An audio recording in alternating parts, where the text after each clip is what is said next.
maybe we'll get going and start this off. So thank you to Sara for joining us. I know how busy a schedule she has because I've tried to book the odd meeting with her to just even chat about this or a couple of other things, and it's like, well, in mid-March I can. So appreciate, Sara. You've got a nice booked schedule, which is great. But thank you for spending the time for this. And Kurian is going to be conducting the interview or questions, if you will. So it's going to be a fairly casual format that they'll be following. I'm here for the entertainment value of watching Kurian and Sara interact. I don't know about the rest of you. There's some of you, I'm sure. But today's session is about your HR strategy for 2022 and beyond. It certainly will touch on pandemic issues and things like that, but it's not restricted to that, right? There's lots of other things that are factoring in presently, and so you'll be able to cover that. If you have questions, please either throw them into the chat and I can ask them, or raise your hand, and when there's a bit of a break, we will identify those that have questions. Today is brought to you by YEGBiz, which is a group of that's been formed to basically promote entrepreneurship in Edmonton. We've got a number of sponsors as well as the organizers, and we appreciate all of you joining us for this. And if you don't already, please follow us on social media and keep track of us. We're offering sessions like this every other month now, it seems, as well as the interviews with key people in the area every other month as well. So way more important people than me. Yes. Oh, not even close, Sara. It's true. Everybody's gonna get so much out of today, it's not even gonna be funny. So yeah, having said that, Kurian and Sara, take it away. And like I say, any questions, please throw them in the chat, and there probably will be some time at the end for a little bit of Q&A as well. All righty then. Thanks for joining us, everybody. And you're not actually seeing an error on the screen. Our last names are Tharakan. I'm Tharakan, and that's Sara Tharakan off to my right anyways. I don't know where she is on your screen. And yes, we are each other's exes. So Sara is my ex-wife. I am her ex-husband. So when David says entertainment value, just watch what happens. I think some people did time or come in just to see that for sure. But now, Sara today is a reluctant expert. I am. She's a reluctant expert, and David and I have been after her for a good 60 days, 90 days, something like that. Sara, you should do this. Then I went to Sara, you need to do this. And then I finally said, Sara, you're doing this. And here we are. And Sara is going to share her expertise with all of us. But what if they don't like me, Kurian? What? They're going to love you. I never said that.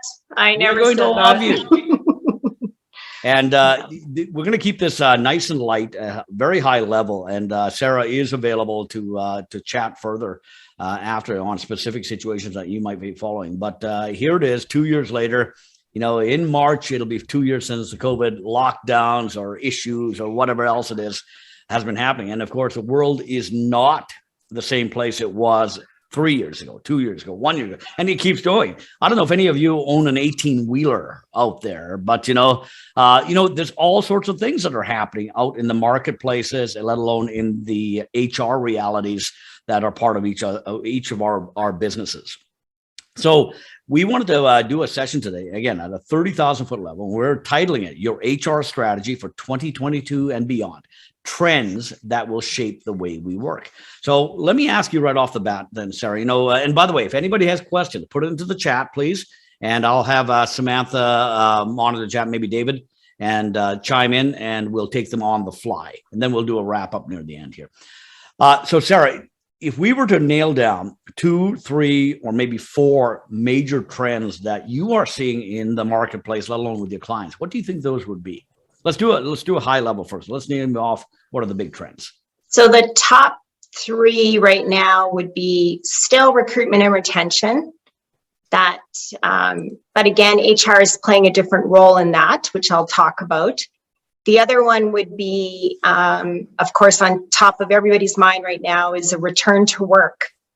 And so again, if we take that up a bit higher level, I would say we need to look at the way we do work has changed. And then the third one is mental health. No other way to go about it. With everything that we've gone through, that is such a focus right now. So those are the top three that I'm seeing right now. I remember moving my offices. And by the way, this is not my office. I actually have an office downtown with, we got about 20 staff right now in Socialite Communications. And when I moved my previous office on 121st Street over to 100 on Jasper Avenue, we actually shrunk. And we took about, 40% of what we had. And I am really reluctant to expand that lease because I don't know how people are going to come back. What are you finding your clients doing right now? Well, with that, there's really no right answer. So there's no answer to say you have to do hybrid or you have to do everybody back in the office. What you need to do is take a look at your organization and what kind of work are you doing and whether or not you want to grow. So we do know that in order for us to grow, we need to be face-to-face to tackle challenges, to be innovative, to be creative. It's even through Zoom, we just haven't had that same connection. And, they call it like the water cooler conversations, those things that happen just because I pass you on my way to the washroom and I have, oh, hey, I wanted to talk to Kieran about that. And we have a quick couple of minute discussion.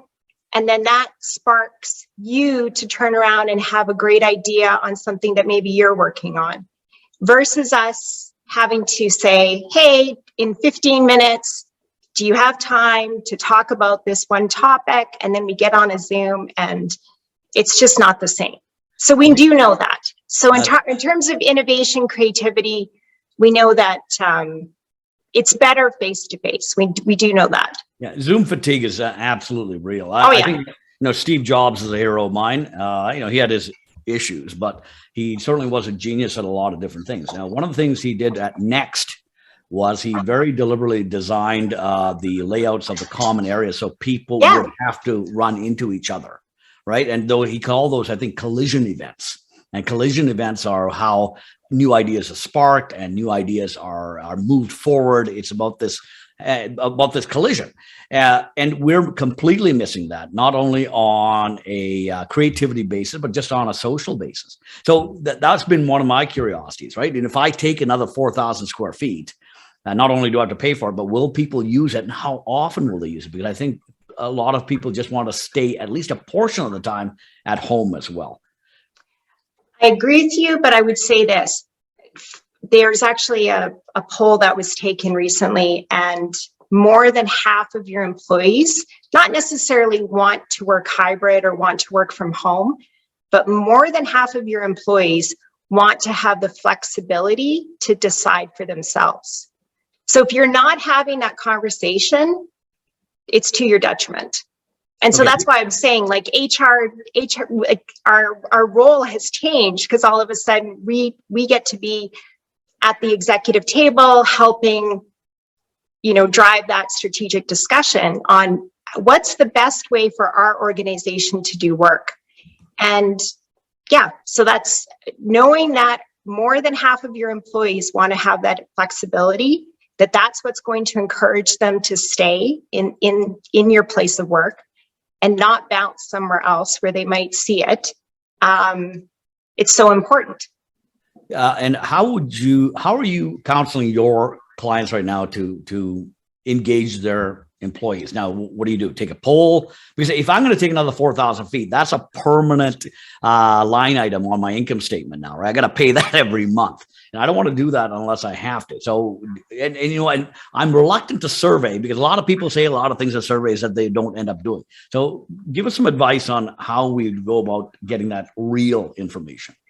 Yeah, and I'm going to provide some advice, but I'll also share the article to the attendees that I just recently read that really summed it up very well. But start with sort of the size of the organization. So if you're small or if you're large, take a look at that, but then really take a look at the work that's being done. So again, as I said, if you're looking at growing as an organization, you need to encourage your employees to get face-to-face. So how do you do that? Well, maybe it is having a day a week that you do strategic discussions, or you work on a challenge that you're working on as a team, and you're doing that collaboratively, face-to-face. If you have a number of employees that are task focused and they can execute on that task, leave it up to them where they are best suited to do that. So we know, again, some of us need that focus time. We need to be on our own with no distractions to get that best work done. Others of us would do better in an office environment where they have maybe a little bit of chatter outside. There's an energy and a buzz within the office that you just can't capture at home. And they need that in order to get their best work done. So some of my clients, they never went home. Even when they were told to go home, they snuck into the office. And they worked from their office because the chatter at home didn't help them, or the quiet at home didn't help them. So they know who they are, right? So that would be, I guess, where I would start, is having that discussion. And the only way to do that is to talk to your employees and get to know them. Okay. What the great, we've heard these words, the great resignation. Yeah. Mm-hmm. And I don't know if that's more of a US phenomenon or whether it's also in Canada as well. Are you seeing it in your clients here in Alberta? So has everyone heard of Gallup? The Gallup Poll, yeah. Yeah, so Gallup Poll came out in 2021, and they thought, oh, okay, we'll do our regular poll. And alarmingly, half of the population said they're out actively looking for another job. And then that's where they started this conversation around, oh my goodness, the great resignation. So you don't see it as much in Canada, but that doesn't mean that this isn't something that we should be looking at. So again, going back to one of the things that I'm focused on, my clients are focused on, is recruitment and retention. So we need to look at retention and the work that we do around that. In my workplace, we are working with the vast majority of our people are under the age of 35. And okay. It's not outside enough. Bar Grill. Sorry, is there a mic on? It's not enough to just offer them a paycheck anymore. It's got to be bigger than that. It's got to be purpose driven. It's got to be values driven. And Bingo. And a lot of times people my age may not clearly understand what a 27-year-old wants. But from the angle of values and purpose and, being on some kind of vision that aligns with who they are as belief systems, how do you go about, first of all, establishing that in your company so that you can be, I think your words are employer of choice. Yeah. And yeah, so I want to back up because I know you like data, and I'm sure a number of people on the Zoom call do as well, but you nailed it on the top two reasons that someone stays within an organization. And number one is they have a close relationship within the organization. So they have a connection with the people that they're working with. And the second reason is they see a meaningful purpose in the work that they're doing. Guess where salary is in the top 10? And I looked this up for you, Karen, because you quizzed me the other day. When I told him, I said, I didn't know number one would be this. And he goes, well, where's salary in it? And I'm like, great. Now I got to go back and read that entire article again just to find out where salary is. But thank you. So Samantha says number 4. Samantha says number 4. David says 7. David's cheating though. He's looking it up online. Actually, I think I read 8. It's the 8th place, but 7's close enough. I mean, it's far enough down in the top 10. Yeah. And interesting enough, what is one of the first conversations when I certainly meet a new client is they say, I think we're not paying enough. I need you to do a compensation review. We're losing people. And so now I'm going to be saying, you know what? Yes, we'll look at that and make sure that you're paying wherever you need to be paying within the market, whether it's meeting the market or leading the market or lagging.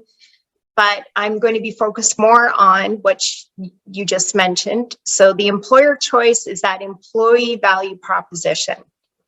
And I remember when we were married, and you, of course, have a focus on marketing, and I have a focus on HR, and out came this really weird new term, employee value proposition. And you and I had this conversation around, okay, all they're doing is taking what we do in marketing and applying it to the organization. That makes perfect sense, but it's probably stuff that maybe we were already doing, but now it's just been named.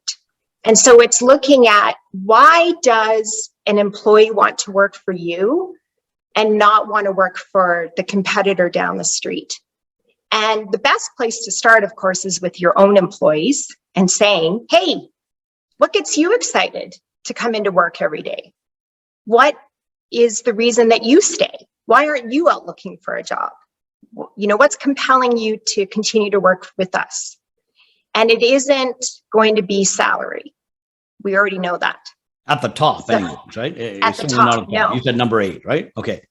Yeah, so what are the other things? So it's all of those benefits. And I mean, I have great examples from my past, but I remember one of my first clients, and we went and did this employee value proposition, and they were struggling at recruitment. They were keeping their staff, but we couldn't get people in the door because our wage rate was a little bit lower. It was at market, and we weren't willing to go any higher. So I did a little employee value proposition, talked to the staff, found out that in the manufacturing plant, every night, the owner, CEO, operator, whatever you want to call him, he had cleaners come in every night and clean the whole workstation. So it wasn't dirty, even though they were welding and doing all this stuff. And they got to basically take off their overalls and leave them and go home, and somebody could pick those up, and they had fresh overalls when they came in the morning. Simple things of that. Yeah. Simple, right? Yeah. Expensive. It's costly. I wouldn't say that there's a cost to that, but employees loved it because they said, I don't have to take these dirty overalls home. My wife, anyway. So I started putting that in the job ads, and we had people calling us. So you seriously, you'll clean my overalls? That was the first question they'd ask. I'm like, yes, we will. And the other one, I always use this story, was when I started working with Italian Center, and Teresa and I were chatting one day about her employee value proposition. And this was a number of years ago, well before she even moved into Calgary. And she said, one of the things that ended up coming up when I talked to the staff was every day they could go to the deli and get a sandwich made. They could make their own sandwich. And there's many reasons that they started doing this. Partly was they wanted everybody to understand the product, but also that Teresa is all about family. And she wanted to make sure that everybody was at least eating one good meal a day, because she found out that some of them were not eating very well. And I thought, are you kidding me? We are going to put this all over the job ads. That's a great perk. That's a great benefit that maybe people don't even know about. Yeah, it's not all about the money.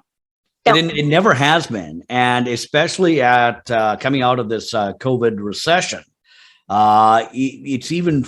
it's forced people to be even more inward thinking as to what their values and their belief systems and what their identity is, and how it relates to what they spend 8 hours a day at. 1/3 of their life, during the work week is spent at their job. So it better be aligned. Otherwise, you are not being very genuine to yourself. Now, one of the things that you and I were chatting about was that in the top 10 or near the very top was one of the reasons that bonded people to their workplace was the presence of a significant friend relationship. Yeah. Right. So maybe let's go into that a little. Expand on that. Well, it's about having a connection, right? And I mean, I can imagine a number of times that in my past, I can remember the only other way to put it, and I mean, everyone knows that I'll just speak the way I speak, but it's that person at work that will take you off the ledge. So let's say Lori and I are working together and I storm into her office and I go, oh, I just can't do this anymore. And Lori's like, oh, Sara, it's going to be okay. Let's go for a coffee and chat it out. Instead of me being all by myself, maybe, or not having a friend at work to go and chat with. Or I can go into Lori and she can help me strategize on how to fix whatever problem is in front of me. So it's that connection. And where I would say they got the terminology of friend or close friend is, how would you define a close friend? Is someone that you trust, someone that you know that you can go and speak to, and someone that you can be vulnerable with. And then this goes, of course, back into the mental health, which, we're going to segue into eventually, but that's a complete component of it. Is there someone at work that you can be vulnerable with? So it strikes me then there's a responsibility, if you want to be an employer of choice, to help foster these relationships beyond the job. Very much so. Right? Wouldn't that be correct? So have you seen any successful examples of employers doing that, where they foster social relationships, social networks within the organization? Mm-hmm. So, there's many. You can probably name a few that Socialite does. But, I was even thinking about a number, because it was just Valentine's Day. And one of my favorite things that I did at clients is we actually did, we put up little Valentine boxes. And we had everyone in the organization, we gave them all little Valentines. They weren't too lovey-dovey, but they were friend ones, like the ones you'd have in kindergarten. And we just had people write, what do you appreciate about this other person? And what was really interesting was, because, when we first came up with the idea, we had a welding shop, we had a marketing team that maybe they never talked to the welders. Now they had to kind of go and find out a little bit about them, because they had to write out a little card. Or we would, anyway, but the best part about it was then we did a lunch, and watching people open up their little package. And, some of them probably had not heard a compliment or a kind word in a few days. And it was very emotional.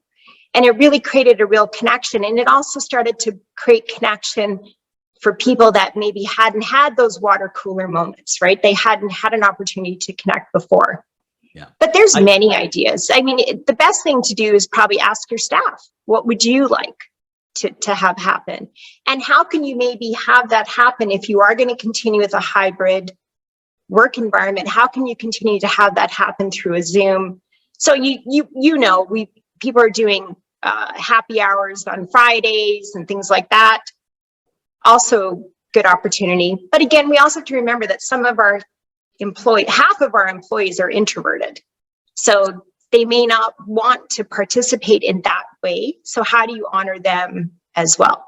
Yeah, I've done something very similar in previous organizations. And I remember you and I probably talked about this at the very beginning, reading a story about a grade 3 teacher, and she did that exact same exercise with her 8-year-olds. And they had to write something about the other students in their class, right? And the kinds of things that were reinforcing and validating and, and so kind, instead of hearing the normal on the playground where everybody's trying to one up somebody else. And that happens in workplaces as well.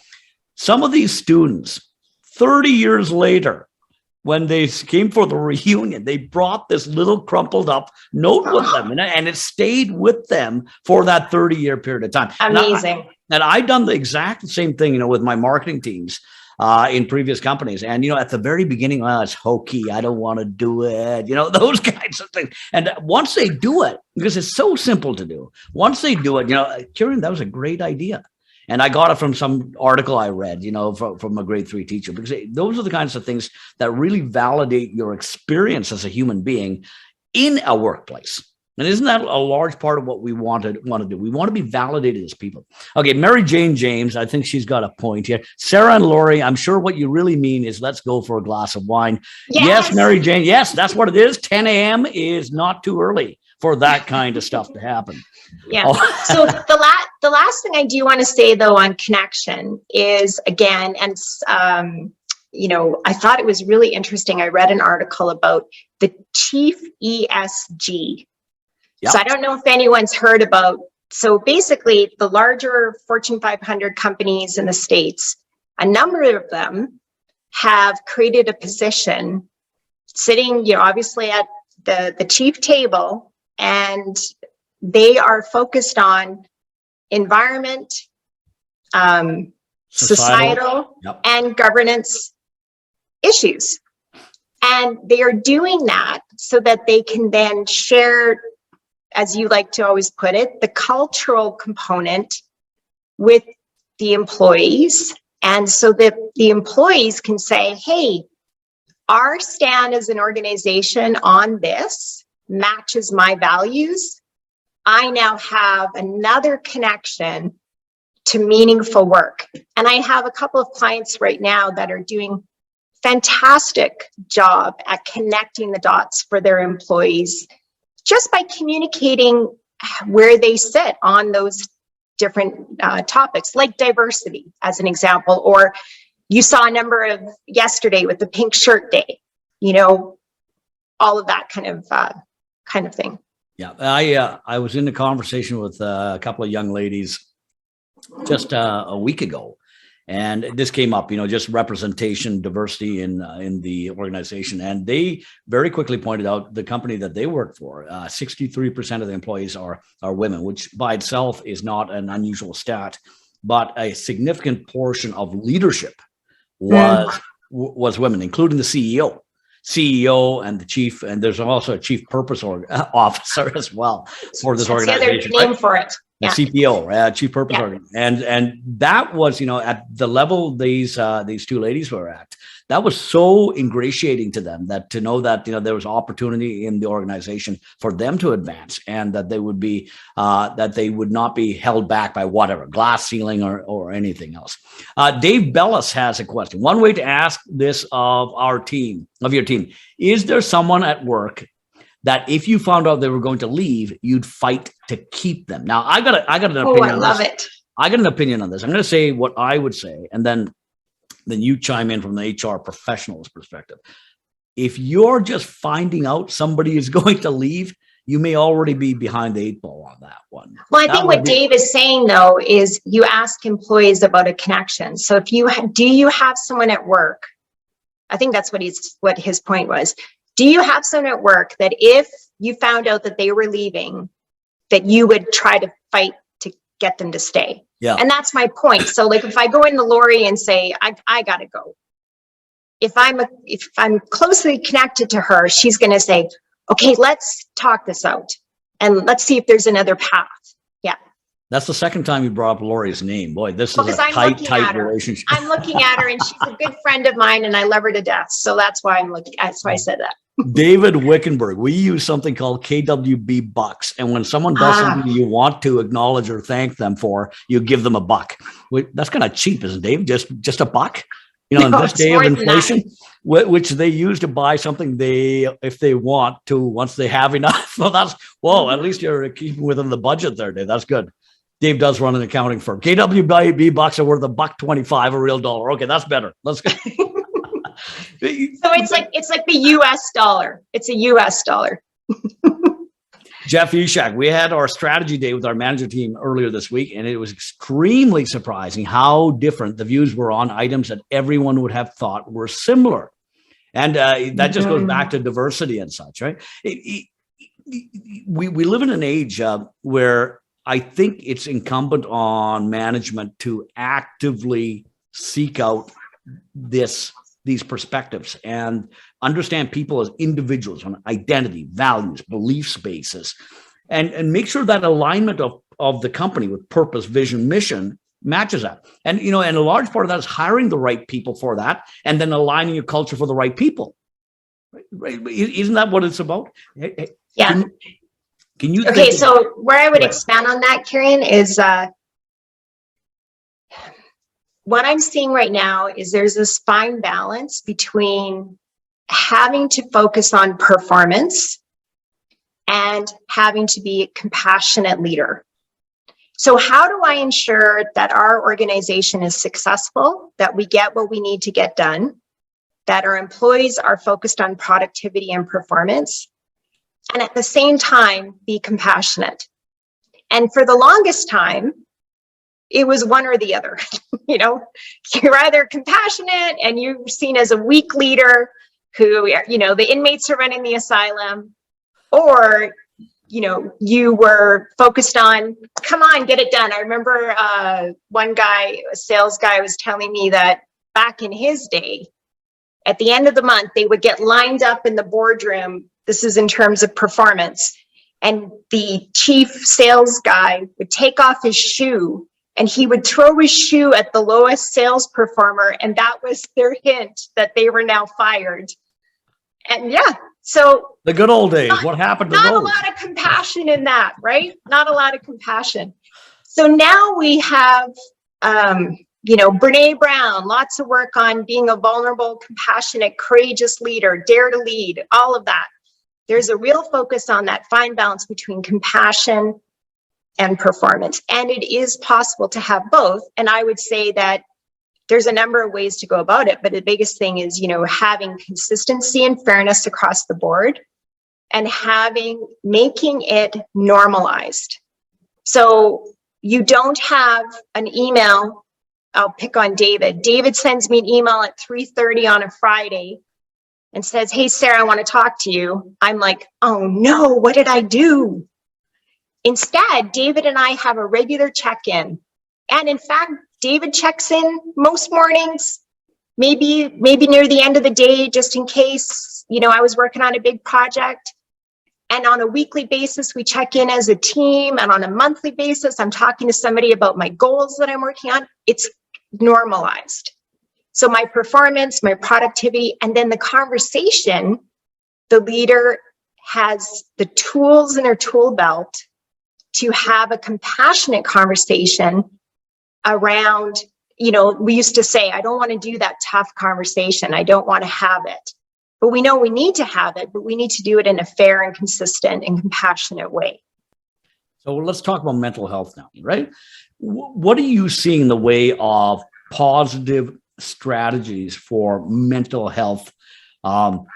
Just what is it? Caring for mental health of your employees. The only way to get around this is to build resilience. So what is resilience, Kieran? What does that mean? Is this a test? Yes, it's a test. Okay. I think resilience is about my ability to get back up again. And yeah, exactly. You've been knocked down. How quickly do you rise back up? How successful can you be after it happens? And everyone I talk to, we have been through tremendous change.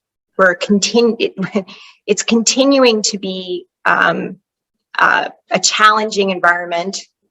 I know when we were originally talking about what was I going to talk about for HR, and I brought up the word volatility, and it's volatile. So we decided to go with the word challenging because challenging has a positive spin to it, and I like that part of it because you can rise from a challenge, right? But this isn't going away. It's not like we're going to say, okay, well, if we just get through this next change, we're going to be fine. This is not going away. So we need to build resilience. We now know that IQ takes a back burner to EQ and what they call SQ, which is what we've been talking about, social connections. And EQ is all about, do I know myself and do I know the people around me? So do I know my team members? So we have a challenge in front of us. Do we know who's going to be best to help me, to support me on that piece of it? Do I know what I can contribute? Do I know what motivates me? Do I know what triggers me? Do I know how to mitigate when I am challenged? So we know that those are the top two, and those are things that we can actually build. IQ, EQ, SQ. SQ. Yeah. And I got one more for you. Oh my gosh. AQ. What's that? I read that the other day. AQ, adversity quotient, and I think that's all about your resiliency angle. And to build those kinds of but okay, so it's one thing to say to people, you need to have a resiliency about you. You have to have that EQ, SQ, AQ, all these kind of things.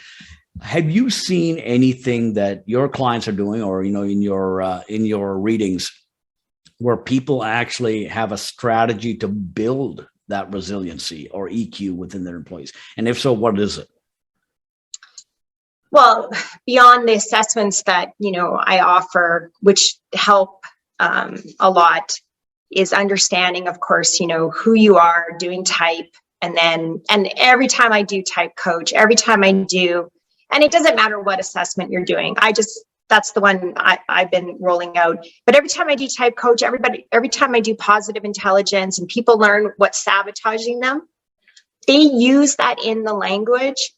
Every conversation I have with them, they will bring up something. Oh, I remember when you were talking about this. Boy, I learned that. And I've applied it here. It makes me very happy that, it's actually being applied. But yeah, that's a big thing is you can actually take some learning and actually apply it. That's great. The other thing with the social connections is building out your networks. So we know that COVID has not helped us with that because we were pretty isolated, and many of us went into kind of a deep, dark, scary place. We could call it a depression, but it was a lack of social connection. It's a lack of, and whether you're an introvert or an extrovert, we all need that ability to say, I know someone that I can reach out to for this. And yeah, that's what I would say I pretty much focused on in terms of resiliency. I was in a conversation last night, and it was based on a model that you introduced me to a few years ago, the SCARF model. Mm-hmm. David Rock. And I had an old boss of mine. He's on the call right now, Don Murphy. And one of the things about Don was he was an absolute genius in the S part of SCARF. And SCARF stands for safety, certainty, autonomy, relatedness, and fairness. And safety in this in this sense is talking about psychological safety. Mm-hmm. And I remember reading some recommendations that Don had on his LinkedIn, and this is even before I worked for him. And it was about Don provides a safe place. Mm-hmm. You to bring your opinions forward and your performance forward, and it's not going to be. So what does that mean? I've been in a lot of not safe places as well. You don't. So what does that mean when someone says I work in a safe place? What does that mean? Well, I'm talking specifically about psychological safety, right? And right, but it means that they get to be vulnerable. They get to be vulnerable. Right. So it goes back to the mental health and the resiliency, and also the social connection and what we were talking about earlier about retention. So they get to be themselves. And we used to say, bring your best self to work, and I remember so many times saying to somebody, okay, fake it till you make it. I know that happened to you, but now you got a job to do. Get in there and do it. And yes, there is that. You do still need to produce. You do still need to be performing. But how can we, again, bring in that compassion that we understand? And one of the biggest things as leaders is how do we build our empathy skills? And how do you, and I'm going to share this because I was thinking about it this morning, answering somebody the other day who was about to have a conversation, and they said, well, I don't have empathy for this because I've never been through that situation. And I was like, oh, thank you, because I haven't been able to share this learning until now. So one of the things I learned when I did a psychological safety certification last year, and I did Dare to Lead with Brene Brown, but both of those talked about, I don't have to go through the same situation as you to have empathy. All I have to do is go back to the emotions that you would be feeling, and guaranteed I have felt those emotions sometime in my life, because there's only a handful of emotions. Brené's doing work right now to come up. I think she's got 35 emotions in total that they've discovered. But really, you can get it down to, were you angry, sad, whatever the list is. So to have empathy, to build empathy, you don't have to say, well, I never had a dog die. I've never owned a dog. But I could say, oh, I have had death in my life. I know how that felt. Now I can go and have empathy for this person. Yeah. As we're talking here, one of the things that we're very conscious of in the companies I'm involved with is to have our teams kept small. Mm-hmm. And it just struck me, that there's a lot of good reasons for that. One is a command and control type of thing, which is sort of anti what we're talking about. I was just going to say that's so you. It's sort of a command and control thing to make sure the performance happens. But it also facilitates the managers of those teams really getting to know their staff. And not just on a performance basis, skills basis, education, but now what's going on at home? What are they struggling with? What are they aspiring to? What do they want to accomplish beyond this career that they're in and the paycheck that they're receiving? And until you get into that kind of level of understanding of people, having a deep empathy for where they are in their place in life, how can you be an employer of choice? Mm-hmm. Yeah. How is that possible? And then now, the most expensive thing you can do is compete for talent on the basis of solely on the basis of a dollar. Right. That is probably the most expensive thing you can do. I used to be in the mergers and acquisitions business years ago. And one of the key lines that we used to look for when we were valuing a company is what's the turnover rate of the employees? Mm-hmm. That tells you a lot of what you need to know about the culture of that organization. There's a lot that can be told because people, especially today, let alone 20 years ago, they're voting in with their feet in droves. And so they're coming to you, going away from you. If anything that this conversation is telling us is it's not about a buck. It's about meaningful relationships. It is about, engaging work. It is about purpose, passion, vision, values, identity beyond what you are doing at your desk. And so being part of something bigger in the whole. Okay, so we got a couple of questions here. Excellent. Okay, let's see. Jeff Ishak, okay, there is a polarization of society and it is getting into the workplace at an increasing pace. What are some of the strategies to get through this turbulent time?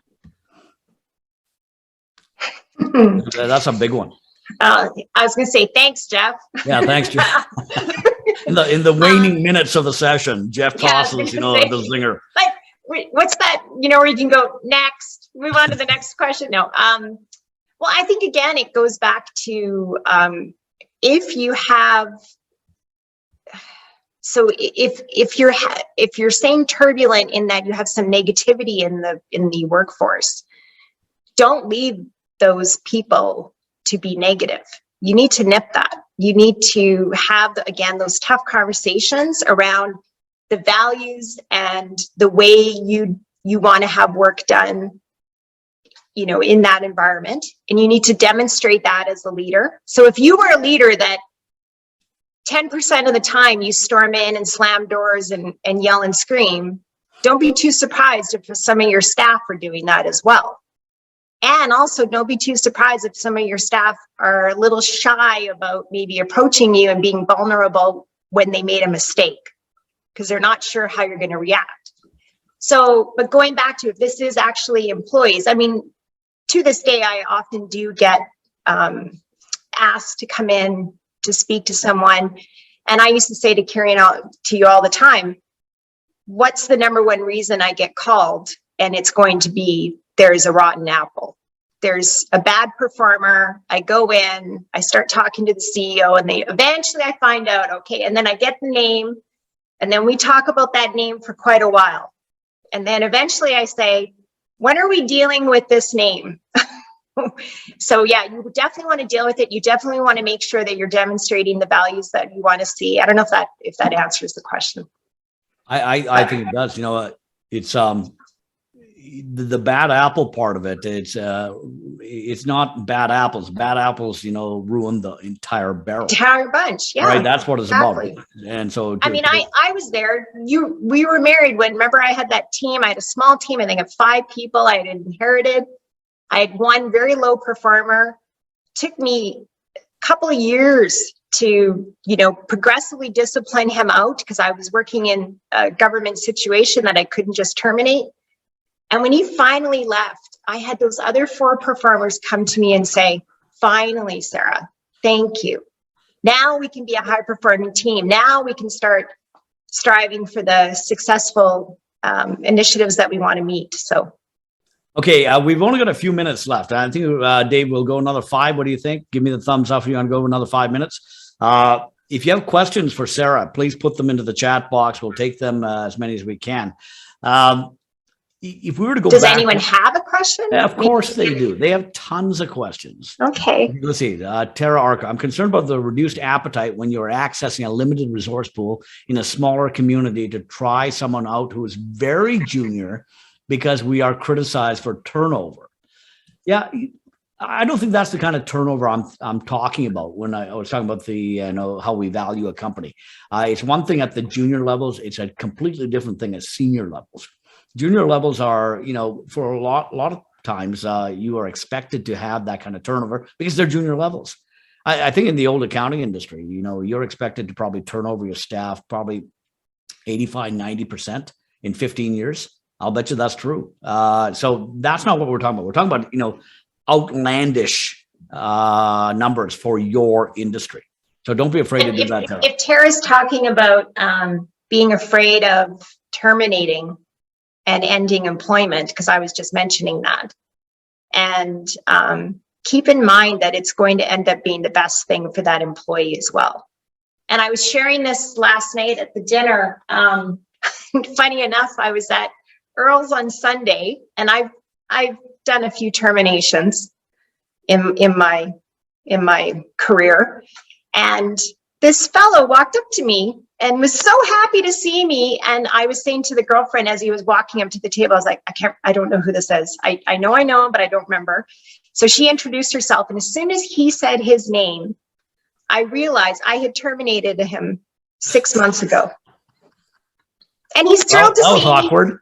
Okay, no, but what it spoke to though was A, the termination was done with compassion. And B, he's now working where he needs to be. He's now, and he brought it up. He said, you know what? I now have a role doing this so much better than what I was doing over there. Yeah. You've actually had situations where people have thanked you for terminating them on the way out the door, right? Well, this is kind of what that guy was doing. He came over to kind of let me know, hey, it turned out to be the best thing. Yeah. So if you're nervous about that, don't be, because keep it in mind. Yeah. Okay. So I've got, let's see, Kristen is got a little note here. I'm not going to say your last name, Kristen, just in case, but what is the best way to help leadership see these strategic points you mentioned? I find sometimes my leadership still has the old mentality and I can bring articles and facts and experience to them, but they won't budge or change their views at this moment. What does Kristen do? I would go back to specific examples, Kristen, in the organization and how the changes would benefit. So had we done this, this could have been a better outcome, or, and then correlate that to going forward. So, we need to focus on resiliency and bringing in training on that. And one of the reasons is, look, we've had people going on leave because of these things. I think that this could help, just start to kind of correlate back to what's happened, the impact, the negative impact that it's had on the organization, dollar and cent wise, and then the positives of the solution going forward. And what I'll say to you, Kristen, is that there's nothing better for a teaching moment than the shock value of something that wasn't expected to happen, like somebody, a key hire, leaving. Okay, and then in the exit interview, why did you leave? And now we have it right from the horse's mouth. These are the reasons. and they are inevitably going to be tied back to these strategic points that we've been making today. But now we're getting it from a whole different party. All right, got a couple more. Don Harsh, Sara, which personality measurements do you prefer? DISC, Myers-Briggs, others? So yeah, great question, Don. Anyone is better than nothing. I use Type Coach. I'm master certified in Myers-Briggs. I'm certified in DISC, certified in colors. I'm using Type Coach, and the only reason being is they have a great online system. So again, we're moving towards automation, and I didn't even get a chance to really touch on that, but our leaders of the future are going to be more focused, hopefully, again, on that compassionate leadership conversation component. They need the technology to be able to do that. And we need to take some of the administrative tasks off their plate. But with the Type Coach, it's all automated, so it's great. And I sell people on this all the time of the benefit, because, Karen, as you know, I was master certified in Myers-Briggs. And then last year or 2 years ago, because of COVID, I came to you and I said, hey, maybe I should get master certified in Type Coach. And you were like, why? It's the same thing. I said, I know, but look at this online tool. Right. And you and I saw how you can do the top 10 when you click on each other's name, and you were like, wow, that would have been helpful. I think I was your guinea pig as well, weren't I? You were my aunt. I was a guinea pig, yeah. Did I tell that story? Because we have like 2 seconds. Sure, tell the story. So when I did my master certification, I had to do, my very last was a video call with someone, and it had to be screened. And the lady actually ended up being in Spain, because this is a worldwide organization. And Kieran was brutal in the debrief. Brutal. Were you not, Kieran? I'm not intending to be. Yes, I just had questions. But you were still brutal. I was just had anyway, questions. And at the end of it, I got, as part of my feedback, that was the best video call I have assessed in years. And I want to tell you, the way you handled that difficult client. And then I called her and I said, that's actually my ex-husband. She goes, well, no wonder. It was just a question, but you know, I was just following my curiosity out. That's all that was going on. Segue. It's funny. But she was recording it at the time. Yes, I had hand to over to the coach. And the face she made at me when I asked a very simple question out of curiosity, thinking, don't ask me that. That's okay. You passed. There you go. At least David's laughing. That's the entertainment value I was hoping for. That's because we have to end on an entertaining note, right? Okay, but before we go, so we're pretty close to the end here. Before we go though, you've got probably a couple of things in a little Word doc, right? Yeah. So what I can do is I can send it out to the attendees, and what I thought I'd send out is I'll send a link to those assessments because it was brought up, and I will send how to create an employee value proposition, and I'll send that Harvard Business Review article, the link to that on now that we're returning to work, where do we best do our work? Okay, really good. So let's put that in a PDF and let's send it to Samantha. Okay. Yeah. Okay. Good. There was one question that we didn't get to, and it's a pretty involved question, so I don't think I know there isn't time for it, but maybe, Sara, if there's anything you've written or if there's something that you can include in that information. Randall had asked, what are the implications of the growing gig economy, i.e.